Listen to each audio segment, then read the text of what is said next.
Aptera just made a quiet move that could end up being far more important than it looks on the surface. A new chairman of the board has stepped in, and when you really unpack who this person is, where he's coming from, and what he's actually saying, it starts to feel less like a routine governance update and more like a signal about where this company believes it's headed. Not long ago, a short video appeared introducing Tony Curtin as the new board chairman. At first glance, it might seem like a standard corporate announcement, but when you slow down and really think about the timing, the background, and the language being used, there's a lot more going on here. This appointment didn't happen in a vacuum. It ties directly to Aptera's transition to a public benefit corporation and the structural changes that come with that shift. Once Aptera made that transition, it was no longer enough for the board to be dominated by the original founders. Regulations and good governance both demand independent voices, people who can provide oversight, challenge assumptions, and hold leadership accountable. For a long time, the board was essentially run by the same two names everyone associates with Aptera. That kind of structure can work in the early, scrappy startup phase, but it becomes a liability as a company moves closer to large-scale manufacturing, public scrutiny, and serious capital deployment. That's where Tony Curtin enters the picture, along with another independent board member, Todd Butts. Their presence alone changes the dynamic of the board. It introduces outside perspectives and, at least on paper, a stronger system of checks and balances. And Tony, in particular, is not a random pick. If you look into his background, you quickly see why he stands out. He spent more than 2 decades deeply immersed in the global automotive industry. This isn't theoretical experience or advisory work from the sidelines. This is hands-on, senior-level exposure to how major automakers think, market, scale, and struggle. Early in his career, he held senior marketing roles with Audi and later Volkswagen during a period when branding, differentiation, and global expansion were becoming increasingly critical. Then he went on to serve as Chief Marketing Officer for BMW in South Africa, adding another layer of executive leadership in a highly competitive environment. That kind of experience matters because marketing at that level isn't just about ads and slogans. It's about positioning products, understanding customer psychology, navigating internal politics, and aligning engineering reality with market expectations.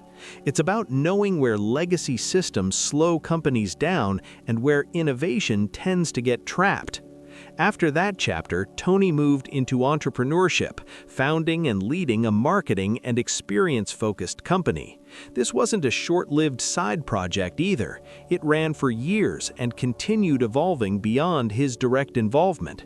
Around that same time, he even served as an interim chief marketing officer during Aptera's earlier incarnation, which means this isn't his first exposure to the company's philosophy or its challenges. He's seen Aptera before, not just as a headline or a concept, but from the inside during a very different phase of its life. That familiarity cuts both ways. On one hand, it means he understands the DNA of the company and the vision that's been driving it from the beginning. On the other hand, it raises valid questions about independence.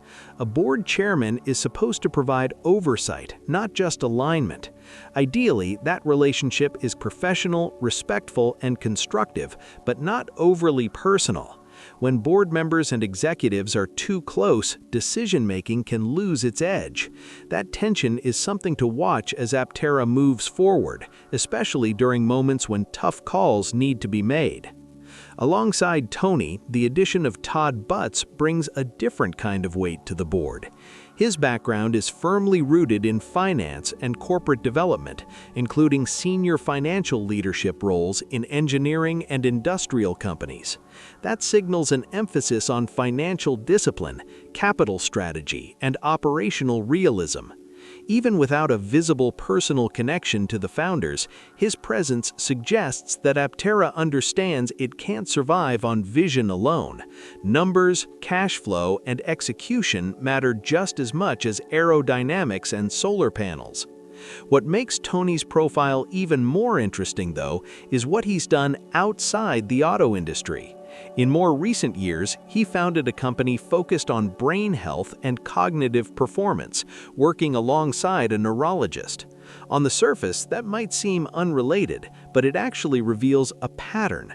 His career consistently circles around systems, efficiency, and performance, whether those systems are global automakers, brand ecosystems, or even the human brain itself.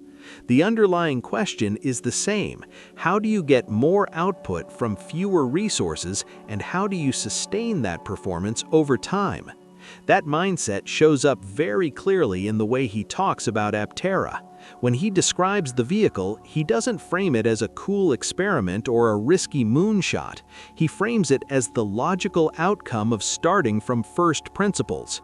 He draws a sharp contrast between legacy automakers and a company that isn't constrained by decades of tooling, platform reuse, and internal compromise.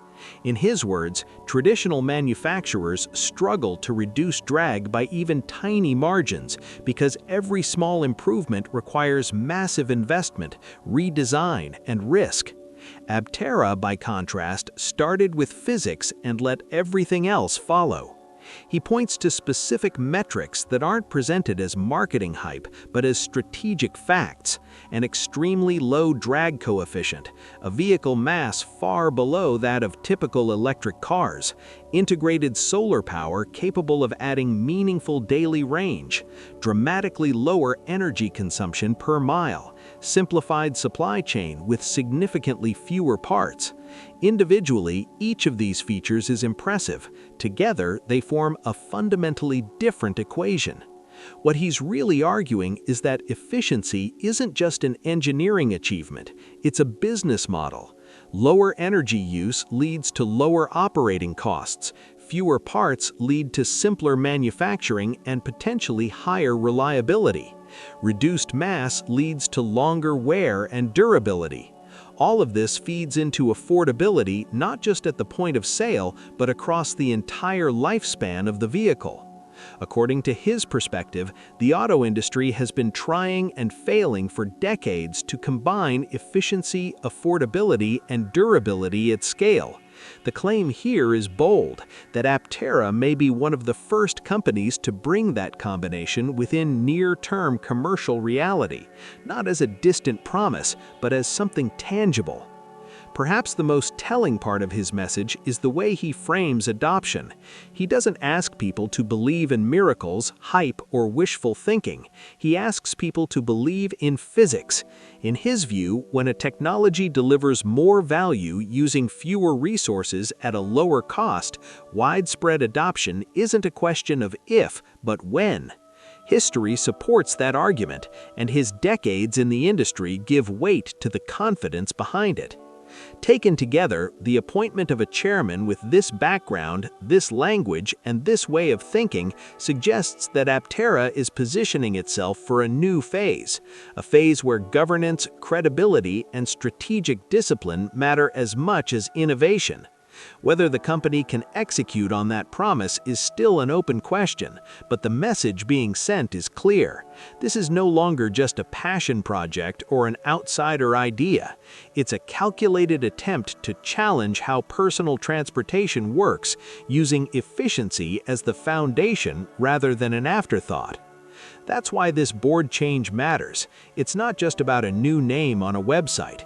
It's about signaling seriousness, maturity, and confidence in the underlying physics of what Aptera is trying to build. And if history really does favor technologies that deliver more with less, then this may turn out to be one of the most important signals Aptera has sent so far.